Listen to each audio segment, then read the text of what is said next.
North versus South. I think that was a question that perhaps Mr. Gurumurthy and I would answer differently. I believe that our federalism is really in trouble. The Prime Minister speaks of cooperative federalism, but it seems that the states are the only ones who are expected to cooperate, whereas the union government operates at its own sweet will. The government's decision in 2017 to change the terms of reference of the 15th Finance Commission to base allocations, financial allocations, on the basis of the 2011 census has already prized open a North-South divide, even if Mr. Gurumurthy says it doesn't exist. Because it has opened up Pandora's box with incalculable consequences for our country. The Finance Commission's revised allocations have sent even more tax money from the South to the North than previously. And this North versus South expression is a title of a book by a Tamil writer called Neelakanthan R.S., who wrote that India is rewarding the brute demographic advantage of North India over a state's performance. That the bind that Tamil Nadu and Kerala in particular, which is your state and my state, find themselves in, is there at a stage where their success is being used against them by the union government, which is seeking to aggressively redistribute resources based on population alone, on what he calls brute demographic might. Says these states made improvements to health to find that the reward for that is to have less money to spend on health. Their improvements in education meant they'd have less money to spend on education. And the 16th Finance Commission, which has just been announced, will be worse. And if the next census takes place soon after this year's elections, as the Home Minister has said, it will even be worse still for the South, because population disparities have only worsened. The irony is that historically the South has already been subsidizing the North. For example, for every 1 rupee of tax contributed by Uttar Pradesh, the state receives 1 rupee 79 paise from the central coffers, whereas for every 1 rupee of tax contributed by Karnataka, the state receives 0 rupees 47 paise. That is the difference. All southern states, I think, recognize the need to correct regional imbalances and for richer states to subsidize poorer ones. But it is fair to ask, as Karnataka CM Siddaramaiah has done, where is the reward for development? So to take that same example, Karnataka meets 72% of its expenses from the state's own taxes, whereas Bihar only has to meet 23%.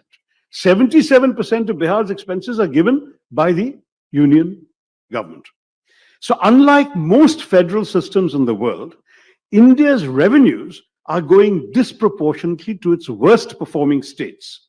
Those with poor levels of education, high rates of fertility and population growth, and the high performance states in the South, like yours and mine, are getting short shrift. In 1976, as you may remember, the Omnibus 42nd Amendment to the Constitution froze the allocation of Lok Sabha seats to all states for 25 years to encourage population control by assuring states that success in limiting population would not lose them Lok Sabha seats.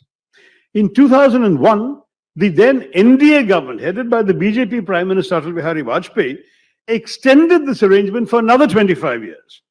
So that proposal became the 91st Amendment. It was unanimously adopted by all parties in both houses of parliament. And this was also reflected in the terms of all the finance commissions until Mr. Modi constituted the 15th and told them to use the 2011 census. Now, worse still, the 91st Amendment lapses in 2026. The government has made it clear that there will be a new delimitation of constituencies. You know, even the women's reservation bill will only be implemented after delimitation is done.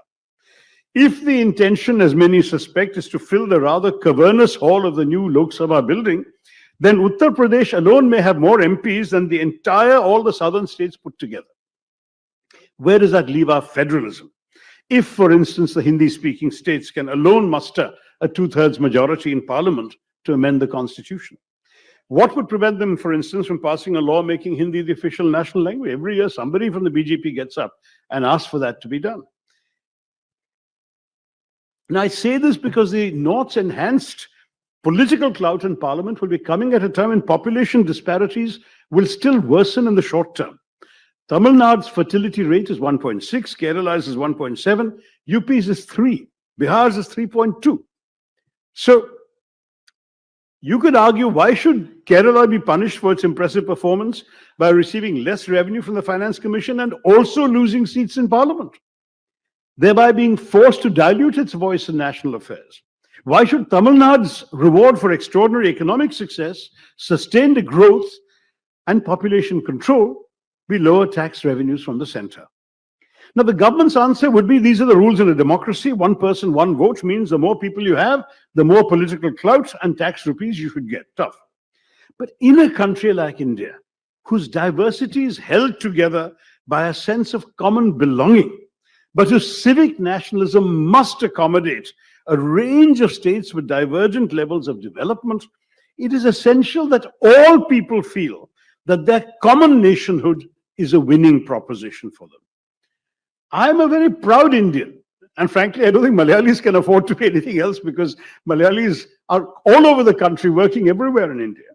But in a country where regional, religious, linguistic tensions are never far from the surface, the answer that we have more people, so we will have more money and more power, risks rupturing the fragile bonds that hold us all together. We've seen the erosion of federalism with the ruling party's use of the legislation like an obscure provision of the Disaster Management Act during the COVID pandemic to impose the lockdowns from the center. So states had no say. Strictly speaking, a lockdown is a law and order mechanism. Law and order is a state subject. But no, the center did it.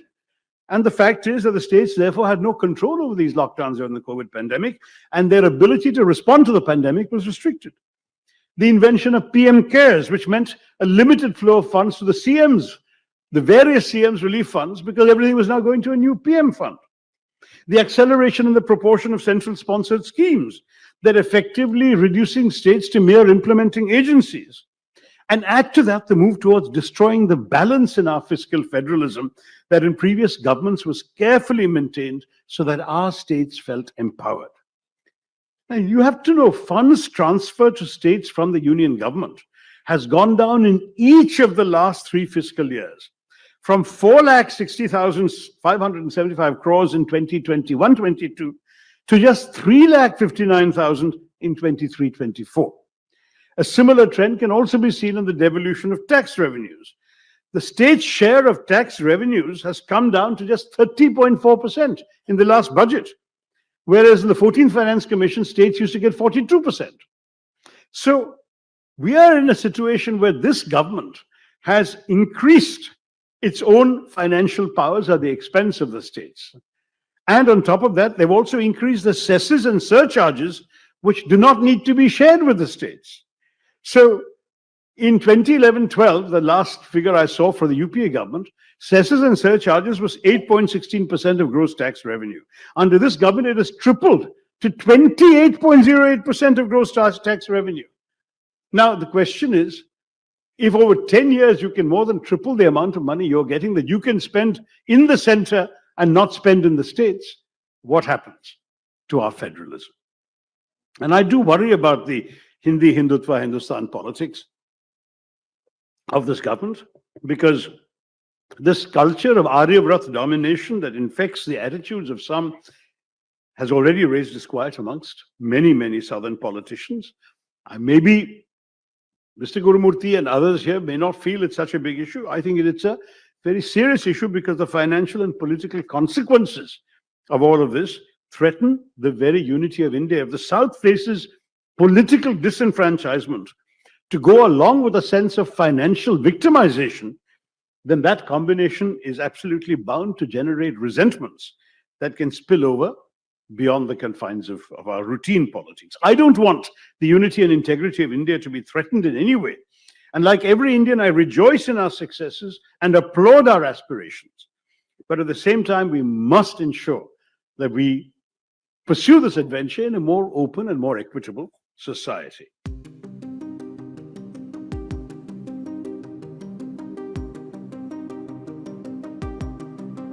இன்னைக்கு ஐயா சொன்னாங்க, சசிதரூர் ஐயா பேசின ஒரு விஷயத்தை குருமூர்த்தி ஐயா தொட்டாங்க. இது தமிழ்நாட்டுல பல ஆண்டு காலமாக இருக்கக்கூடிய ஒரு பெரிய பிரச்சனை. குறிப்பாக நீங்க பாத்தீங்கன்னா வடக்கெல்லாம் வாழ்ந்துகிட்டு இருக்கு, தெற்கெல்லாம் தேஞ்சுகிட்டு இருக்கு. இது திரும்ப திரும்ப பாத்தீங்கன்னா பினான்ஸ் கமிஷனுக்கு போயிருவாங்க, நிதி பங்கீட பாருங்க அப்படி. சசி தரூர் அவர்கள் ஒரு பெரிய அறிவாளி.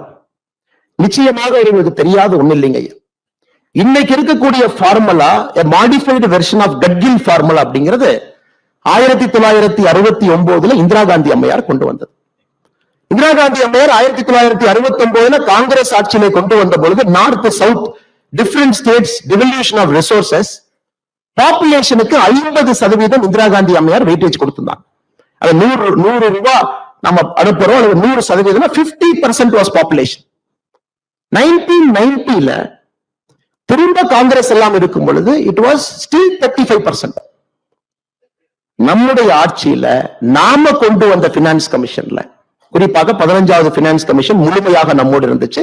14வது பினான்ஸ் கமிஷன் ரிப்போர்ட் கொடுத்திருந்தாங்க. முழுமையா பாத்தீங்கன்னா 14வது பினான்ஸ் கமிஷன்ல 1971 மக்கள் தொகைக்கு 17.5%, 2011 மக்கள் தொகைக்கு 10%, அப்படின்னா 27.5% weightage was given to population. Bharatiya Janata கட்சி ஆட்சிக்கு வந்த பிறகு ஐயா குருமூர்த்தி அவர்கள் சொன்னது போல கன்சென்சஸ் எல்லா மாநிலத்தினுடைய அனுமதியை பெற்று எங்க 50-60% ஆரம்பிச்சதவங்க you have brought it down to 15%. இன்னைக்கு 15% மட்டும்தான் பாப்புலேஷனுடைய weightage. Remaining for 45% is the distance between the haves and have-nots. நம்ம எல்லாரும் ஏத்துக்கணுங்க. பணம் இருப்பவனுக்கும் பணம் இல்லாதவனுக்கும் இருக்கக்கூடிய குறியீடு 45% வெயிட்டேஜ் கொடுத்திருக்கிறான். 15% குட் பெர்ஃபார்மன்ஸ். பிஸ்கல் மேனேஜ்மெண்ட் நல்லா பண்றீங்களா? நீங்க மத்திய அரசுடைய ப்ராஜெக்ட வேகமா முடிக்கிறீங்களா? நீங்க வெளிநாட்டிலிருந்து வரக்கூடிய இன்வெஸ்டர் ப்ராஜெக்ட் ஆன் டைம் பண்றீங்களா? அதுக்கு 15%. 10% இக்காலஜி, கிரீன் கவரை மெயின்டைன் பண்றீங்களா? தேவையில்லாம பொல்யூட் பண்ணலையா? கிரீன் எனர்ஜிக்கு போறீங்களா? 15% ஜியோகிராபிக்கல் ஏரியா. இது எங்கே ஆரம்பித்தது? காங்கிரஸ் 60-50%இலிருந்து 15% பாப்புலேஷன் வெயிட்டேஜ் இன்னைக்கு வந்திருக்கு. அதை இன்னொரு விஷயமா பிடித்துக் கொண்டு அதை தொடர்ச்சியாக எந்தவித நாலேஜும் இல்லாம திராவிட முன்னேற்ற கழகத்தினுடைய அரசியல்வாதிகள் இது பேசுவது வியப்பு மட்டுமல்ல, இது நகைச்சுவை. இன்னைக்கு உங்களுக்கு தெரியுங்க, 16th பினான்ஸ் கமிஷன் நம்ம அனௌன்ஸ் பண்ணிருக்கோம். அனௌன்ஸ் பண்ணி 15 நாள் ஆகுது. 31/12/2023 நம்முடைய 16th பினான்ஸ் கமிஷன் அனௌன்ஸ் பண்ணிருக்கோம். 16th பினான்ஸ் கமிஷன் புது வெயிட்டேஜ் கொடுக்க போறாங்க. உங்களுக்கு தெரியும், பாப்புலேஷன் வெயிட்டேஜ் 60 15 வந்துருச்சு. குட் பெர்ஃபார்மன்ஸ் 0 15 போயிருச்சு. இப்ப குட் கவர்னன்ஸ் பக்கம் பாரதிய ஜனதா கட்சி நிற்கிறதா, காங்கிரஸ் நிற்கிறதா என்பதை நீங்கள் முடிவு செய்து கொள்ளுங்க. கட்கில் ஃபார்முலா 1969 தேர்ட் பினான்ஸ் கமிஷன்ல ஆரம்பித்து கட்கில் முகர்ஜி ஃபார்முலாவா மாறுச்சு, மாடிஃபைடு கட்கிலா மாறுச்சு. இன்னைக்கு நம்ம நித்தி ஆயோக்ல வந்த பிறகு முறையாக மாநிலங்களுக்கு நிதி பகிர்வு. நிர்மலா சீதாராமன் அவர்கள் மிக சிறப்பா சொல்லி இருக்கிறாங்க. 6,23,00,000 டைரக்ட் டாக்ஸ் வந்துச்சுங்க, 6,97,00,000 நாங்க திரும்ப கொடுத்துட்டோங்க. இது ஒரு வாய்க்கால் சண்டையோ வம்பு சண்டையோ இல்லைங்க.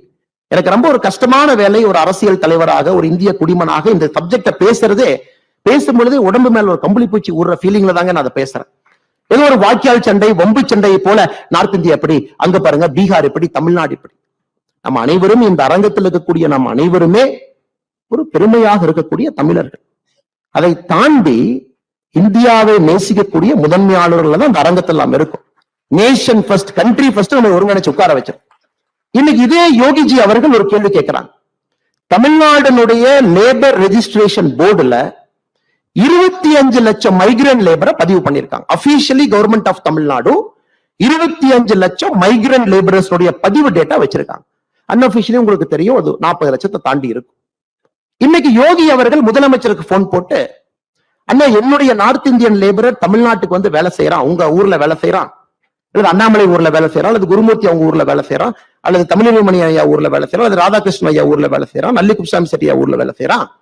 அந்த மனிதனை உருவாக்குவதற்கு யூபி எவ்வளவு செலவு பண்ணிருக்கோம். அதனால ஒரு யூபிக்காரர் தமிழ்நாட்டுல வேலை செய்யறாங்க, எம்ப்ளாய்மெண்ட் போர்டு ரெஜிஸ்டர்ல இருக்கு, எனக்கு ஒரு 10,000 ரூபாய் அனுப்பிச்சுட்றீங்களேன்னு கேட்டா இது என்ன ஆகும் இந்த நாடு? மைக்ரோஸ்கோபிக்கா if you keep going examining this argument, இல்ல நான் லேபர் கொடுக்கறேன் உங்களுக்கு, காஸ்ட் ஆர்பிட்ரேஜ் தமிழ்நாட்டுக்கு வருது, you get a cheap labor north இந்தியால இருந்து, directly you get a cost arbitrage. Indian software company முதல்ல இருந்த மாதிரி 1990 2000. இப்ப யோகி அவர்கள், நிதிஷ்குமார் அவர்கள் அந்த ஆர்குமெண்ட் நம்ம முன்னாடி வச்சா, நாளைக்கு காலையில எங்களுக்கு எந்த நார்த் இந்தியன் லேபரும் வேண்டாம், தயவு செஞ்சு நீங்க போங்கப்பா, எங்க வேலையை பார்த்துக்கிறோம் நம்மால் சொல்ல முடியுமா? அதனால்தான் திராவிட முன்னேற்ற கழகம் தன்னுடைய அரசியல் வாழ்விலே முதல் முறையாக ஹிந்தியில பத்திரிகை அறிப்பு கொடுத்தாங்க. ஹிந்தியில பிரஸ் ரிலீஸ் கொடுத்தாங்க. மைக்ரன்ட் லேபர் கிரைசிஸ் வரும்போது ஹிந்தியில பிரஸ் ரிலீஸ் கொடுத்தாங்க. யாரும் போயிடாதீங்க, எல்லாம் இங்க இருங்க. ஒரு நாட்டை அப்படி நடத்த முடியாது sir. we cannot run a country like that. அதே ஆர்குமெண்ட்ல கொங்கு பகுதியில் இருக்கக்கூடிய 8 மாவட்டங்கள் தமிழகத்தினுடைய 54% டைரக்ட் இன்கம் கான்ட்ரிபியூட் பண்றாங்க. இப்ப கொங்கு பகுதியில் இருக்கக்கூடிய கோயம்புத்தூரோ, திருப்பூரோ, பொள்ளாச்சியோ, நாமக்கல்லோ, ஈரோடோ, சேலமோ அவங்க சரி நம்ம கணக்கு போடலாம், கணக்கு பிள்ளை மாதிரி கணக்கு போடலாம். கோயம்புத்தூர்ல மொத்த இன்கம் எவ்வளவு, மொத்த எக்ஸ்பெண்டிச்சர் எவ்வளவு ரோடு போட்டேன்னா மிச்ச பார்ட் என்னங்க ஆகும்? இன்னைக்கு தமிழகத்திலே திருவாரூர்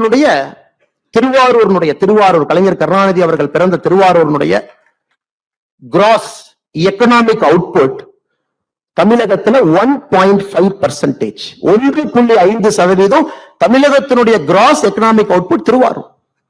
சென்னை, செங்கல்பட்டு, கோயம்புத்தூர், காஞ்சிபுரம் 4 மாவட்டங்கள் 34 விழுக்காடு. அப்படி இந்த 4 மாவட்டங்களும் நாங்க கிராஸ் எக்கனாமிக் அவுட்புட் 34% கொடுக்கிறோம், எங்களுக்கு 34% ஆஃப் ரெவென்யூ நீ கொடுப்பேன்னா தமிழ்நாடா இருக்குமா? அதனால இது எல்லாமே ஒரு சிந்தனை இல்லாதவர்கள், குறுகிய மனப்பக்குவத்தோடு அரசியல் செய்ய நினைப்பவங்களுக்கு பதிலடி கொடுக்கும் பொழுது எங்கேயோ கம்பளி பூச்சி எனக்கு விடுற மாதிரி இருக்கும். I feel very bad to give that argument. இன்னைக்கு பாருங்க, தமிழ்நாட்டில் நம்ம இன்வெஸ்டர் சமிட் நடத்தி இருக்கோம். நமக்கு பணம் வேண்டும், மிக முக்கியம், பணம் வேண்டும். நமக்கு 6,64,000 கோடி நமக்கு வந்திருக்கு. நமக்கு முடிந்து 3 நாள்ல குஜராத் இன்வெஸ்டர் சமிட் நடத்தியிருக்காங்க, 26 லட்சம் கோடி. 2023 பிப்ரவரியில யூபி இன்வெஸ்டர் சமிட் 33 லட்சம் கோடி. 2022 கர்நாடகா இன்வெஸ்டர் சமிட் 10 லட்சம் கோடி. இன்னைக்கு யூபியிலேயே மோசமான, பின்தங்கிய, பேக்வர்ட், எல்லா இண்டிகேட்டர்லயும் இந்தியாவிலேயே மோசமா இருக்கக்கூடிய பூர்வஞ்சல் புண்டில்கண்ட் அவங்க அட்ராக்ட் பண்ண இன்வெஸ்ட்மெண்ட் மட்டுமே 9,74,000 கோடி. திராவிட முன்னேற்ற கழகத்தினுடைய அமைச்சர்கள் புரிந்து கொள்ள வேண்டும், money will always see the future, money will never see the past. வரக்கூடிய பணம் என்பது ஃபியூச்சர் பொட்டன்ஷியலை பார்க்கும். அடுத்த 20 ஆண்டுகள் எங்க ஸ்டெபிலிட்டி ஆஃப் பொலிட்டிக்கல் எக்கனாமி என்ன, பாலிடிக்ஸ் எப்படி இருக்கு, கரப்ஷன் எப்படி இருக்கு, கோயிங் ரேட் எப்படி இருக்கு, பவர் சென்டர்ங்கிறது 2 பேர் கையில் இருக்கா, டெமோக்ராட்டிக்கா இருக்கா? நான் ஒரு ஆடிட்டர் மட்டும் பார்க்கணுமா, இல்ல அண்ணா நகர் ஒருத்தரை பார்க்கணுமா, இல்ல நைட்டு போய் மருமகனை பார்க்கணுமா? Yes, money will see the future, money will never see the past. அதனால சத்தமே இல்லாம புண்டில் கண்டுங்க பான்பராக் வாயை எவ்வளவு திட்டுறாங்க. 9,74,000 crore சாதாரணமா ட்ராக் பண்றாங்க. உத்தரப்பிரதேசம் 75 மாவட்டங்களுக்கு இன்வெஸ்ட்மெண்ட் வந்துச்சு. எவ்ரி சிங்கிள் டிஸ்ட்ரிக்ட் அட்ராக்டட் பண்ணி. நெப்போலியன் போனாப்பட்ட அருமையா சொல்லுவாருங்க, never wake up China. China எழுப்பிட்டுறாதீங்க. Once China wakes up, the world will tremble. நான் சொல்றேங்க, never wake up UP. One UP wakes up, நம்ம ஜிங்கி